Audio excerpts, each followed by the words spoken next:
in addition to lowering the cost of drugs by 73% or $2,200 per cycle, which if you missed it, most people require 2 or 3 cycles.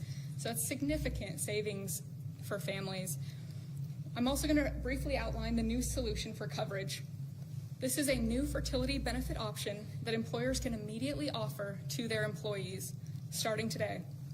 This afternoon, the Departments of Labor, Health and Human Services, and Treasury will be releasing guidance that, for the first time, creates a legal pathway for employers to offer fertility benefit packages to people that need them, similar to how dental, vision, and life insurance are currently offered. This will be followed up by a regulation.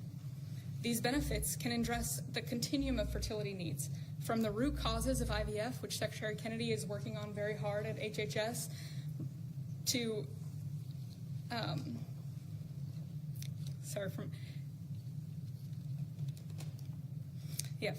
it'll be a coordinated package that does not exist in traditional health insurance today.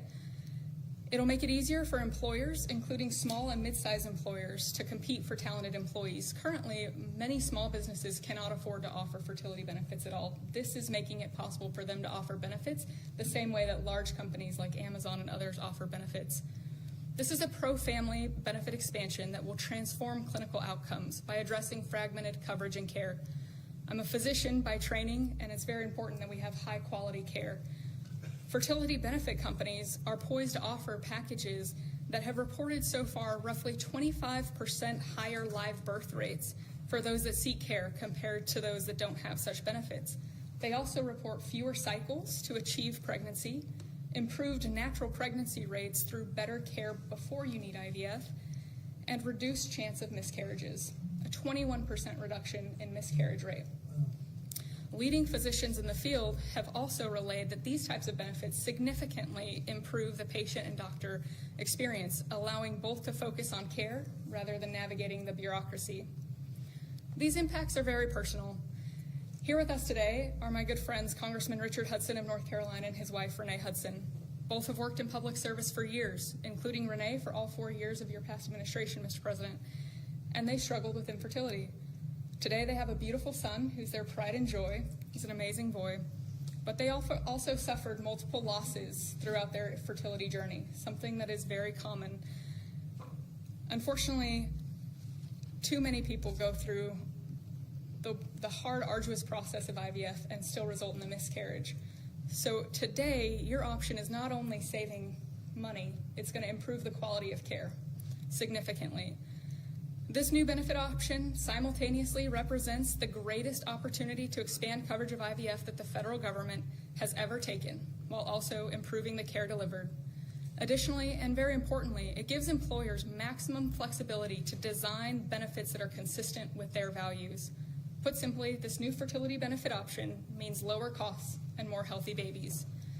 So today, this announcement, we are realigning the industry towards the simple metric of more healthy babies at lower costs. I would now like to introduce Samantha Bush, the wife of NASCAR driver Kyle Busch, who's been a leading advocate for IVF access and affordability after your own infertility journey. Thank you, Mr. President. Hello, everyone. My husband, Kyle, and I battled infertility for over a decade before being blessed with our 2 beautiful children, Brexton, who's 10, and our daughter, Lennox, who's now 3. But our journey was long and painful. We faced 6 rounds of IVF, multiple miscarriages, multiple failed cycles, and countless moments of heartbreak. We faced the roller coaster of hope and devastation that so many families know all too well. Through it all, we held on to faith, each other, and the belief that somehow, someday, God would turn our pain into purpose. We also saw firsthand the staggering financial burden that comes with infertility treatments. Sitting in the waiting room of our fertility clinic, we overheard another couple quietly say that money was the only thing standing in their way of having their family. In that moment, Kyle and I looked at each other, and we knew God was planting a seed in our hearts, a calling to take action. In 2015, that calling became the Bundle of Joy Fund, a nonprofit foundation dedicated to providing financial assistance to couples struggling with infertility. What began as a small act of faith has now grown into something far greater than we could have ever imagined. To date, we've granted over $2 million directly to individuals, helping them pay for their IVF treatments, and we've celebrated the birth of 108 beautiful babies through our fund.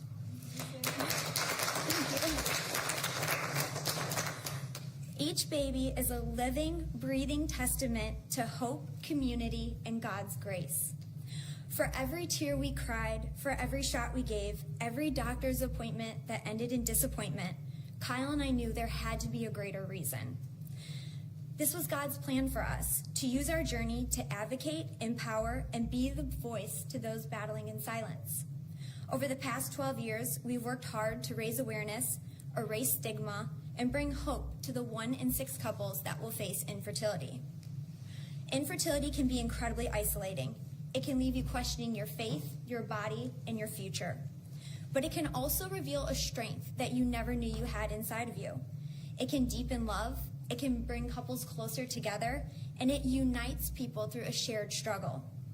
Our goal has always been to show others that they are not alone, that there is a powerful community of infertility warriors behind them. Today, seeing President Trump acknowledge infertility on a national stage is profoundly moving. It's no longer a whispered conversation behind closed doors. It is a recognized, validated struggle that so many families have to endure. His leadership reminds us that those in positions of power can make real and lasting changes for generations to come. Their willingness to bring this issue forward shows that they not only hear our community, but they truly care about us. Thank you, Mr. President, and to your family for shining a light on infertility and for standing by couples like Kyle and I, for standing by couples who only want to hear the words mommy and daddy, who want to watch our children open their Christmas presents on Christmas morning, who want to see the world anew through the joy in their kids' eyes. Your acknowledgement honors the power of family, faith, and love, the very values that make America the greatest country in the world. It's proof that when promises are made and promises are kept, lives are changed forever. Thank you, Mr. President.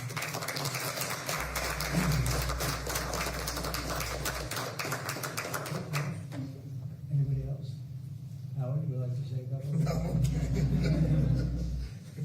I was hoping he would say that. Bobby, come up for a second. What a job you're doing. Yeah, say a few words, Bobby.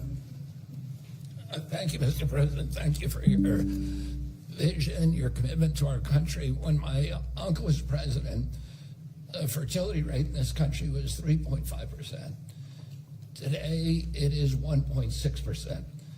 The replacement rate, in other words, the amount of fertility that you need in order to keep your population even, is 2.1%. We are below replacement right now. That is a national security threat to our country. And we know why this is happening. And President Trump is addressing the root causes through his MAHA agenda of reducing endocrine disruptors, the exposure to chemicals that decrease fertility. Today, the average teenager in this country has 50% of the sperm count, 50% of the testosterone as a 65-year-old man. Our girls are hitting puberty 6 years earlier. And that's bad, but also our parents aren't having children. Parents who want to have children do not have access. I have 7 children. I feel that God has blessed me with that, and I can't imagine how different my life would be if I did not have that blessing. I want to point out also that this morning Harvard University released a study that showed that the obesity rates have now climbed over 70%. And this, again, is for the same reason we're flooding our kids. We're poisoning mass poisoning a generation of kids with chemicals. President Trump has instructed us to stop these problems at the root cause. He's also recognized that there are people who are injured, people who are not living their life to the fullest, and he's addressing that. Last week, we made GLP drugs available at most favored nation. And this week, it's IVF. Oh, I want to thank you so much for that, Mr. President. I saw on an airplane the other day, you said that you didn't believe that you were going to get to heaven. You're doing God's work here. You've made peace in the Middle East, which is beyond anybody's imagination. And now you're giving millions of Americans a chance to have babies. And you're doing this while the government is locked down by the Democrats. But this administration has not stopped working for the American people. And that's because of your energy, your commitment, your vision, and I want to thank you for allowing me to be part of it.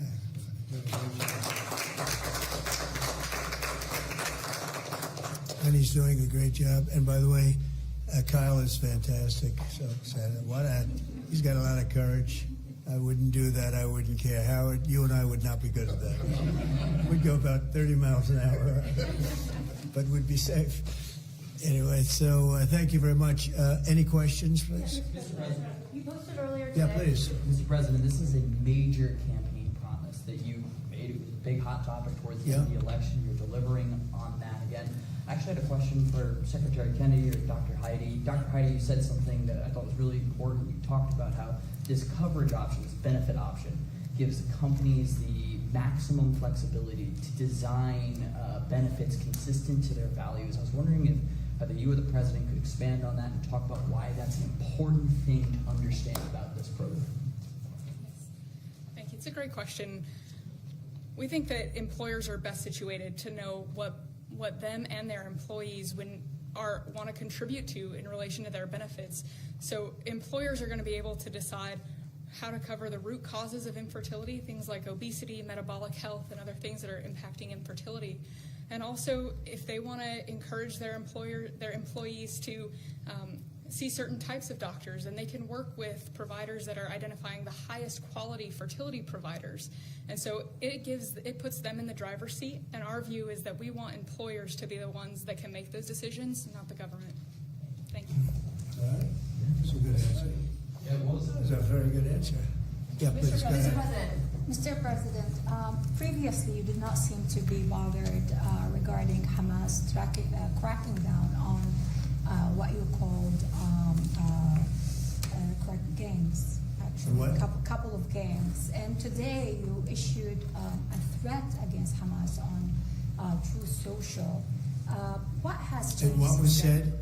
Go ahead. You said if they continue keep killing innocents in Gaza, that if that continues, the United States I will know go I after issued a them. strong statement. That's right. But they used to be gangs, and now you're saying innocents. What made you think they're innocents now? Well, I'm looking at what's happening, and that wasn't the deal that was made, and we'll see what happens. It's calmed down.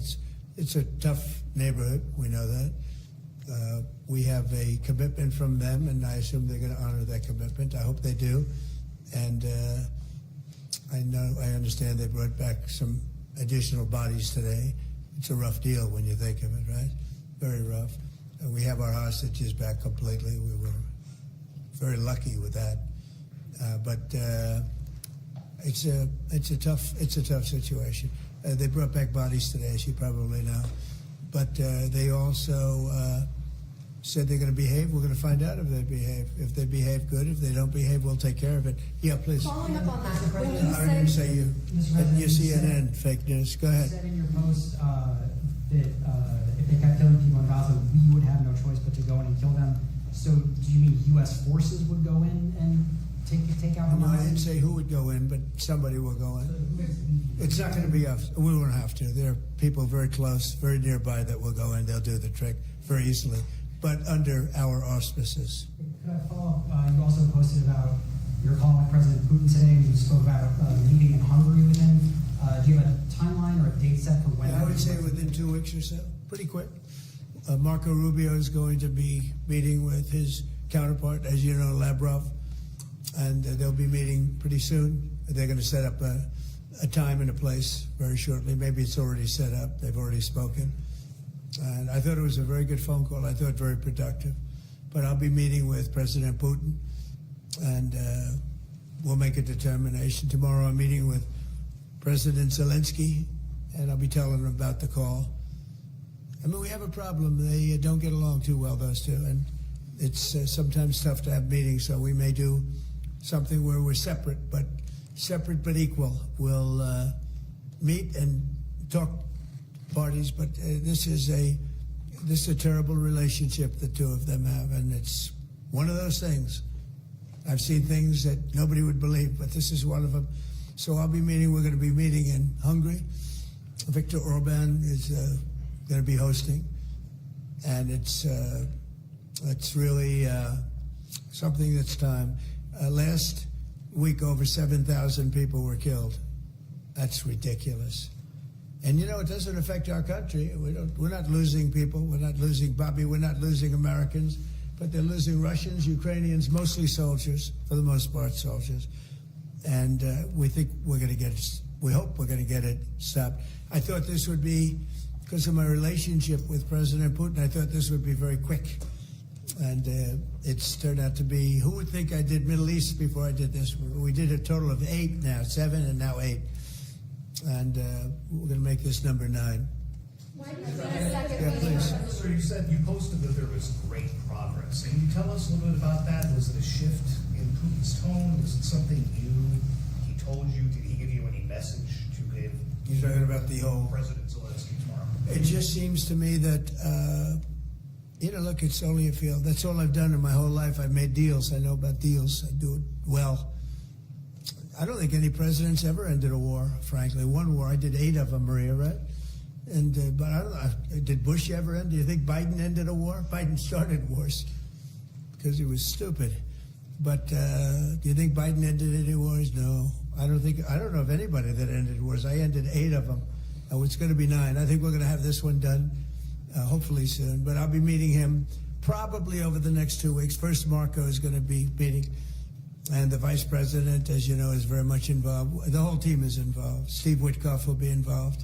Yeah, please. What did you tell him about the Tomahawks? Did you discuss the Tomahawk missiles? Did you discuss? Well, we talked about it a little bit. Didn't say much, but I do say to you, we need Tomahawks for the United States of America, too. We have a lot of them, but we need them. I mean, we can't deplete for our country. So, they're very vital. They're very powerful. They're very accurate. They're very good, but we need them, too.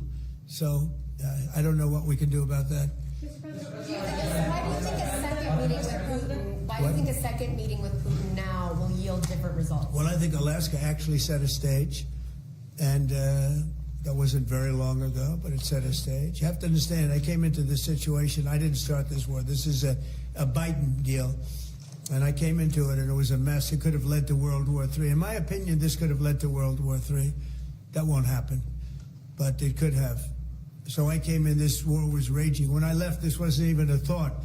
For 4 years, nobody talked about it. I spoke to President Putin about Ukraine. It was the apple of his eye, but there was never going to be doing anything like this. And this all went because of some really bad decisions that were made.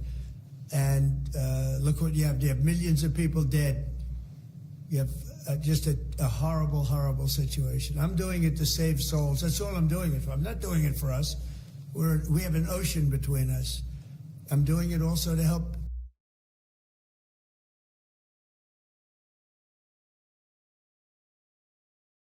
Europe. They want to have it ended, but they're unable to do it. I'm able to do it. So I think we'll be successful.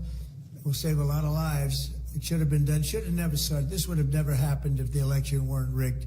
This would have never happened. But it did happen. And I'll get it stopped. Okay. Yeah, go ahead. Yeah, you mentioned a $1,300 drug at the top of this. Were you referring to the weight loss drugs? I was referring to Ozempic, or I heard the fat loss drug. So those are going to be $150 out of pocket for Yeah, well, Americans. they'll be much lower. They'll be much lower. Yeah, go ahead. We have not negotiated those yet. We're going to be rolling these out over time. The GLP category of drugs, which includes Ozempic, have not been negotiated yet. What's the timeline for that? But it will. It'll come down, like everyone else. Okay. Any timeline on those negotiations? No, but I think those are going to come down pretty fast, and we do have, I guess, some alternative. The president will be happy with the result, and until he is, we're not going to close those negotiations. Except it'll happen. Got it. What's your message to pro-life conservatives? Some pro-life conservatives have religious objections to IVF and are already critical of this policy. What's your message to them? I don't know about the views of that. I'm just looking to do something because, pro-life, I think this is very pro-life. You can't get more pro-life than this. Please. Mr. President, you've been talking about how this new benefit plan will also include root cause treatments for infertility. How will you make sure that those root cause treatments are equally accessible to IVF? Well, I think we're going to be doing that. Would anybody like to talk about that subject? I'll comment Please. on the rulemaking process. I think it's the determination, again, Secretary of Labor, the determination, the Department of Labor is issuing their intent today to open up the rulemaking process, again, for more flexibility. Anytime that you have a president who's leading when you can offer more access to health care at a lower rate is a benefit to the American people and to the end user, and that's exactly what he's doing. And so you heard before that through the Q&A guidance that was issued today with the other agencies, that will give guidance to our employers and the employees about what the flexibility of that is, and then again opening that rulemaking process for further determination of the access that can be had offered in those benefits for all different types of healthcare access is the goal of the Department of Labor. Good answer. I like this better. They can do better than me. Yeah, please. Good job, Larry. You're doing a fantastic job. Thank you, Mr. President. I shouldn't tell. I won't say it. But I will not say that she was recommended by the Teamsters. Can you believe it? And she's turned out to be a gem, an absolute gem. You're doing a great job. Thank you very much. Mr. President, John Bolton was just Do indicted. you think we can see your deal-making skills applied to the government shutdown anytime soon? Well, look, all we want to do is just extend. We don't want anything. We just want to extend, live with the deal that they had. They want to spend $1.5 trillion on illegal immigrants, and they want to destroy health care for everyone else, and it's crazy. It's crazy. People that are here illegally, they want to spend $1.5 trillion. So we're just not going to do it. No, we have to take care of our health care. Now, we're doing that today, and we're doing it with, favored nations, or most favored nations. Your costs are going to be dropping greatly. And I'm really happy that it's at the beginning of my administration, because I did insulin and got it down to like $25, but it doesn't kick in. It didn't kick in for 2 years by statute, so it couldn't kick in. And I said, boy, I hope I win this election, because if I don't, somebody else is going to take credit for it, Bobby. And sure as can be, Biden said, he didn't even know what the hell was happening, and it was a hard thing for me to do.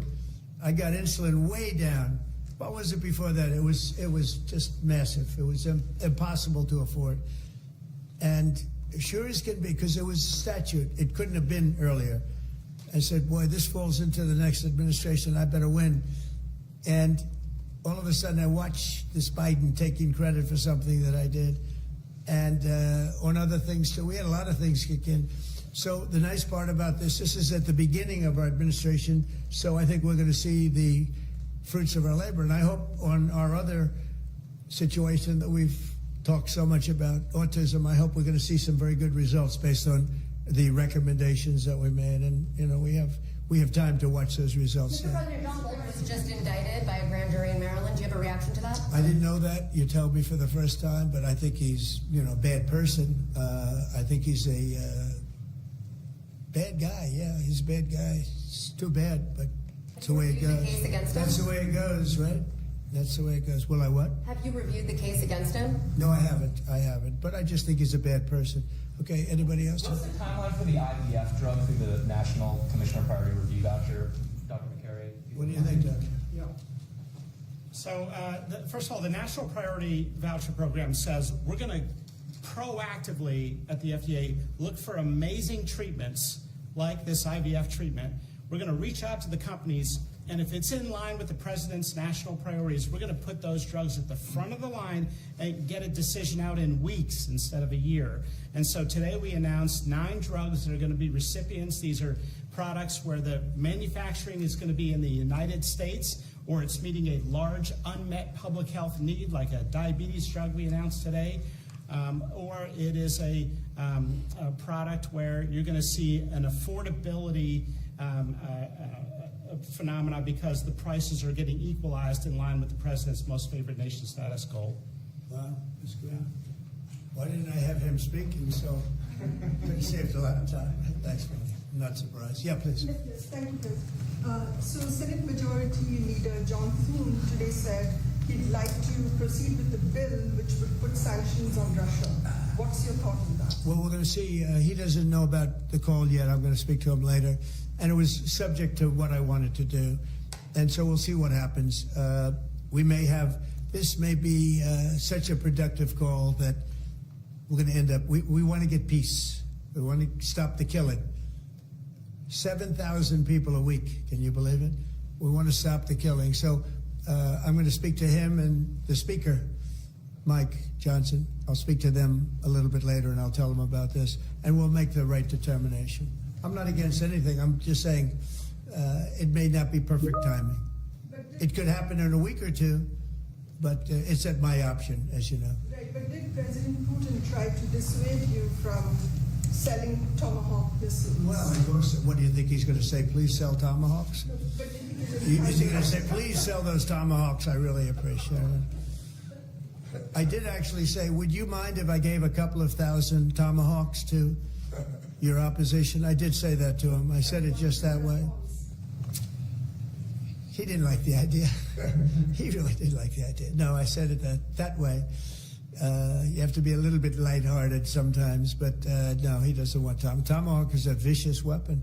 It's a vicious, offensive, incredibly destructive weapon. Nobody wants Tomahawk shot at them. Specifically ask you not to provide Tomahawks? So, wouldn't anybody?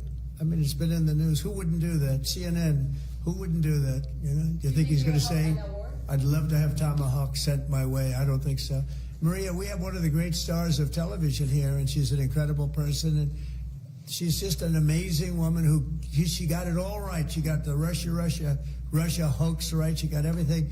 Would you have a question? Yes, Mr. President. I would ask you why this was so important to you, IBF, and why was autism so important to you? What are you trying to achieve? Well, autism is like a whole different thing. When you look at, it was 1 in 20,000. Now it's 1 in 12. If you look, Bobby, we have different numbers, but 1 in 12, 1 in 28, 1 in 32. There's a couple of different numbers out there, but it's 1 in a very, very different number than it used to be. It used to be 1 in 20,000. And that was not that long ago, 20 years ago or so. And now they had something for boys, for babies, baby boys. It's 1 in 12. I heard 1 in 10, Bobby. I heard another one, different lists. But when you think of that, it's not even sustainable, but there's something artificial. When that happens, that's not like a natural. And then you have certain groups of people that literally don't have autism, and they're not taking some of the things that we're taking. So we're working very hard. And on IBF, it's just that I have friends, including Katie, that called me and they told me the importance of it. I wasn't that familiar with it. Now I think I've sort of become the father ever since I heard. There was a bad decision in Alabama where a judge wanted all clinics to be immediately closed, right? And Katie called up and you said you were pretty strongly attacked by your friends that you didn't even know were involved with IVF, right? We had people that had grandkids, people who'd gone through IVF themselves telling their story and saying there are people who cope out there. Tell what you did when you heard from your friends. You said this was not, they almost became violent. Right? I told him, I said, Mr. President, we need you. We need your voice in this conversation. We need the directive. We need the strong support because there are millions of people out there, moms and dads, wanting to bring life into the world. And you had people, the chilling effect that occurred across Alabama, there were people that were in the middle of that process that had been praying to have a child, and that was halted. And so the reality of that was very stark in our state. And so I was able to tell the president some of the stories of people, friends and grandparents and relatives that told me what they had experienced and also, what they were fearful of in the future. And the president very quickly acted, spoke with a strong voice, and really led the way. Obviously, we saw Democrats continue to fearmonger for the remainder of the year, trying to use it as an election issue when actually IVF is legal and accessible in all 50 states. And President Trump very clearly said where he was on this, and he said, I'm going to make sure that this is more accessible and that it is more affordable for families coast to coast. That's exactly what he did, but it's that real life, those real life stories, sir, that he responded to. And that's what people don't know about him. He cares. And when you tell him what American people are dealing with, he wants to do something about it. You have leaders and politicians that come before him that want to talk about things. President Trump wants to actually make things happen. It's exactly what he did here, and I'm so, so grateful, Mr. President. Thank you very much. Appreciate it.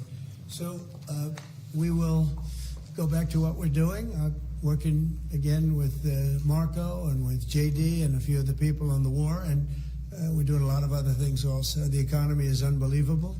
It really is. It's been incredible. And I think one of the great numbers that I've ever heard, think of it, over $17 trillion being invested in our country. And when you think of, compare that to the last administration, but really compare it to any administration, compared to any country, there's never been a country with anything like that. That's in a period of 8 months. And we've already broken every record possible. There's never anything even close. So we'll go back to all of that. Prices are down. Oil is down. We're down $58 a barrel. We're gonna be hitting $2 for gasoline. I think we're gonna be at $2. And the previous administration, they were at $4 and $5. They were going up much higher. And then they swung back into my things, but they didn't swing back properly. They were very, very late. They really blew it. We had it really going in the right direction. They came and took everything out, and it's incredible. I'll never forget. They lost control of the price of gasoline, of oil. They totally lost control, Howard, and then they went back immediately. Well, let's go back to Trump. But by that time, it was too late, and they didn't go back. Because the leases and everything else, they didn't do what they had to do. They wouldn't know. They really didn't know how to. But we could be hitting close to $2 a gallon. I'd love to break it if we could, but we could be. And when that comes down, everything else has been coming down. Groceries are down.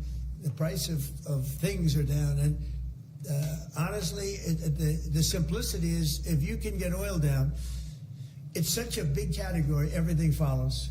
So just about everything follows. And we are working on beef, and I think we have a deal on beef that's going to bring the price of beef. That would be the one product that we would say is a little bit higher than we want it, maybe higher than we want it, and that's going to be coming down pretty soon too. We did something. We worked our magic. But groceries are down, and energy is down, electricity is way down. We have the prices coming down for people. They were abused for 4 years by the Biden administration. Thank you very much, everybody. We'll see you soon. Thank you. Changes to the IRS. Thank you, guys. Let's go. Thank you, guys. Thank you, guys. Thank you, guys. Thanks, guys. Thank you, guys. Thank you. Thank you, guys. Thank you. Thank you. Thank you, guys.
Also following some breaking news out of the state of Maryland, where the U.S. attorney there is moving forward quickly to seek criminal charges against President Trump's former national security advisor, John Bolton. Joining us now with our exclusive reporting, MSNBC senior investigative correspondent Carol Lenig. James Comey, Letitia James, now John Bolton. Is this case different? Yes, Katie, it is. Let me just give you the news first. Exclusively, we're reporting here on MSNBC that the effort to prosecute and bring criminal charges against Donald Trump's former national security advisor, John Bolton, is moving very quickly, to the point that some believe this inside the office, that these charges will come as early as next week. We are also hearing that the office is considering whether to go to a grand jury or actually do something a little bit different, which is to file the charges in a formal court complaint. That allows the office to move more quickly. And we are awaiting word right now about exactly when that might happen. You asked, is this different? If Bolton is criminally charged, he will be the third person on Donald Trump's sort of targeted list of enemies to face prosecution and criminal charges in as many weeks. But the case is different because in the Eastern District of Virginia, where Comey and James were indicted, the prosecutors there, almost to a person, resisted the case. A U.S. attorney lost his job. It was pushed to resign under threat of being fired by Donald Trump for not wanting to pursue those cases. The prosecutors did not feel that there were facts to back that up. In the case of Bolton, in the U.S. Attorney's Office in Maryland, the acting U.S. attorney, we are told, is comfortable with pursuing these charges, not of mortgage fraud, not of bank fraud, not of lying to Congress, as were the case with Comey and with James, but with mishandling or holding on to national security information, classified information at his home. Carol, does that surprise you? I mean, given what John Bolton had been saying about President Trump, the criticism he had for Donald Trump's handling of classified information, I think it's surprising that John Bolton would also be cavalier with classified information. I do too. I agree 100% that is unusual to my mind because you go of far how. enough, look what might happen. I want to bring into the conversation Rahm Emanuel. He needs very little introduction now. You've been here quite a bit in the arena. You have many titles, including ambassador. You've been chief of staff in the White House. You've handled plenty of classified information yourself in a variety of settings. What's your reaction to what we're learning here about this indictment that was just handed up against John Bolton? Look, I think I'm not a lawyer, but you have two moments of tension. One is obviously a judge approved going into John Bolton's home, so there must be some foundation that warrants a judge to sign off on that. On the other hand, as have been noted here on the panel, you have also the President of the United States saying, I want you to go after my opponents. So you have this legal case wrapped in a wrapping paper of a political case. And the defense is going to be, this is a political prosecution. The prosecution case is going to be, here's the basis of why we're prosecuting him for violation of a very explicit piece of national security, which is the sharing, the kind of use of documents on public domain that should be secret or top secret, whatever the valuation was. And so you have a legal case within a wrapping paper in a box of a political case, and those two are in tension. Yeah. That's what I see about it on this. I'm always shocked, though. Yeah. Because the FBI, when you get situated and ready for situation room or any documents you have, they put the fear of God in you. That's exactly what I was going to ask you. Like, I mean, how? Like, what is it? Well, why are all these? Like, I do not understand how there are so many people who screw around with this stuff. Well, one is it's good to be technologically, incompetent, because then you can't transfer anything. And but I really do. I want you to say. I mean, I think one of the reforms that has to happen is every 6 months you're going to get a re-education that puts the fear of God on this document. They make me do cybersecurity training here for my company more frequently, apparently. Well, well, you don't even leave them on your desk. Okay, you're not allowed to do that. So the idea, if you're going to run off and go to another meeting or something like that, the idea that you had this stuff and you were transferring it onto another thing, to me, it's like your guard went down, you're too familiar with it, you're too kind of conversant, you're trying to make both the office and home, as I used to joke in the White House, thank God it's Friday, 2 more work days till Monday. And the barrier goes down and you start sharing it. I don't know why they do this. I don't know why it happens. Innocence is not going to be, or kind of, I forgot or whatever, because you're actually telling everybody else to follow the rules, and here you are not following the rules, assuming, again, he's innocent, assuming that's what happened here. All right, we want to get to, Ram, if you could stand by for me. Caitlin Polans has a copy of the indictment with new reporting in it. Caitlin, what do you got? Casey, the charges, there are 18 of them, and they are for transmitting and having classified information in his possession. I'm just going to read a little bit of this.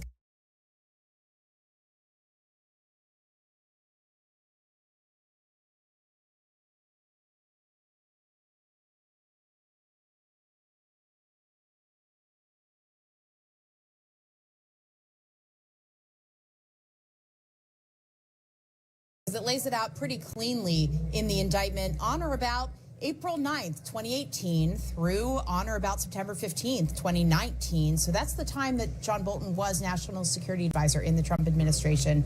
On a regular basis, Bolton sent diary-like entries to individuals 1 and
two that contained information classified up to the top secret SCI level. Bolton wrote many of these diary-like entries by transcribing his handwritten notes from his day's activities into word processing documents, which he then electronically sent to people through a commercial, non-government messaging application. Another thing in this indictment, I still am reading through it, but there's 2 other things that I'm seeing right now. One is that some of this information was printed out and kept in his home in Maryland and then seized during that search less than 2 months ago. That is something that the indictment notes. Another thing the indictment notes is in 2018, when he was writing or communicating with one of the people he sent some of these diary-like memos or journal entries to, they asked, "Why are we using this?" And Bolton responded, according to the indictment, "For diary in the future!" Exclamation point, exclamation point,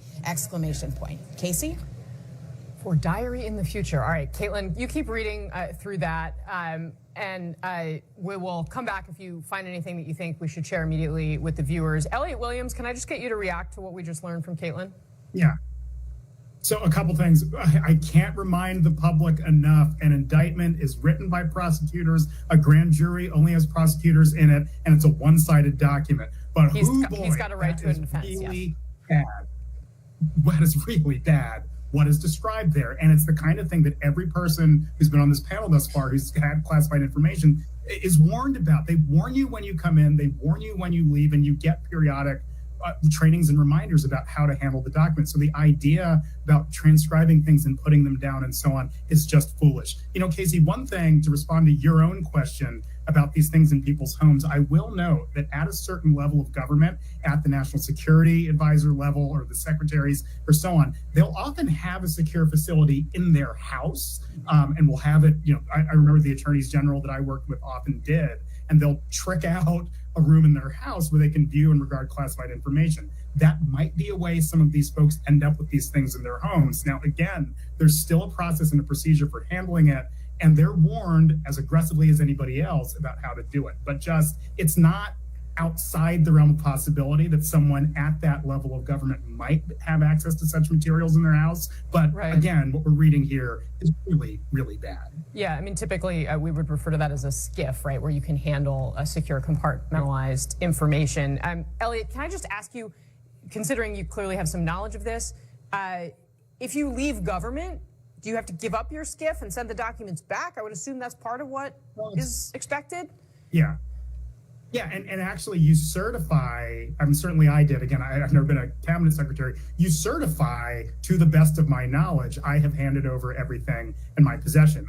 And the understanding is when you become aware that you have something in your possession, you turn it back. Like, I have boxes from my time in government too. If I were to discover that there was a classified or sensitive even document in there, of course, you know, I have an obligation legally to turn it over. And I would assume that the secretaries and the National Security Advisor